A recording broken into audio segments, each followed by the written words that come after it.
എല്ലാവർക്കും നമസ്കാരം. അപ്പോൾ നമ്മുടെ TM UP സ്കൂൾ പനയൂർ അവരുടെ 7ാമത്തെ ബാച്ച് 1992 ബാച്ച് ഒരു അടിപൊളി ഒരു ഗെറ്റ് ടുഗദർ വെച്ചിട്ടുണ്ട്.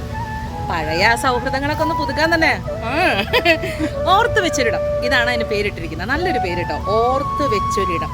സത്യം പറഞ്ഞു കഴിഞ്ഞാൽ ഈ സ്കൂള് ഒരുപാട് സിനിമകളെ പ്രതിനിധീകരിക്കുന്ന ഒരു സ്ഥലം കൂടിയാണ്. എന്തായാലും സത്യം പറഞ്ഞു കഴിഞ്ഞാൽ നമ്മളൊക്കെ വലുതാവുമ്പോഴാണ്, സ്കൂളിൽ പഠിക്കുന്ന സമയത്ത് നമുക്ക് സ്കൂളിൽ പോകാനൊക്കെ ഭയങ്കര ബുദ്ധിമുട്ടായിരിക്കും. പക്ഷേ നമ്മൾ ആ സ്കൂൾ കാലഘട്ടം കഴിയുമ്പോഴാണ് അതെന്തോരം നമ്മളെ നഷ്ടപ്പെടുത്തുന്നു ഓർമ്മകൾ എന്നുള്ളത് നമുക്ക് പിന്നീടാണ് ഓർമ്മ വരിക. അപ്പോഴാണ് നമുക്ക് ഇത്തരം എന്താ പറയുക കൂട്ടായ്മകളുടെ ഒരു പ്രാധാന്യം നമ്മൾ മനസ്സിലാക്കുന്നത്. എന്തായാലും ഈ പനയൂരുള്ള ഈ UP സ്കൂളിലെ എല്ലാ പഴയ ബാച്ചിലെ എല്ലാവർക്കും നല്ല നല്ല ഒരുപാട് ഇനിയും എന്താ പറയുക നിമിഷങ്ങൾ സമ്മാനിക്കാനുള്ള ഒരു ദിനമാവട്ടെ. All the very best.